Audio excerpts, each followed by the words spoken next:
বুধবার বাসন্তী পূজার মহানবমী তিথি। রাজধানী আগরতলার বিভিন্ন জায়গার পাশাপাশি রাজন্য স্মৃতি বিজড়িত দুর্গাবাড়ি মন্দিরেও মহা ধুমধামের সঙ্গে এই পূজা অনুষ্ঠিত হচ্ছে। মহানবমী উপলক্ষে দুর্গাবাড়ি মন্দিরে পুজো দিলেন রাজ্যের অর্থ দপ্তরের মন্ত্রী প্রণজিৎ সিংহ রায়। পুজো শেষে উপস্থিত সংবাদ মাধ্যমকে জানান, পরিবার এবং রাজ্যবাসীর মঙ্গল কামনা করে তিনি পূজা দিয়েছেন।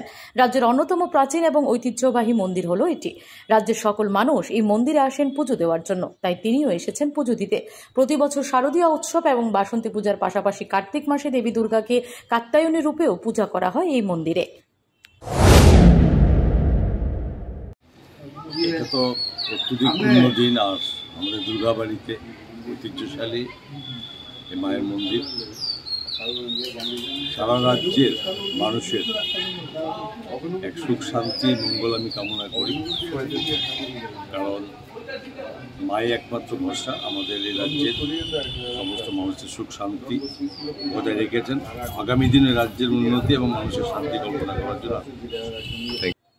Bureau report, S Bharat live 24 hours.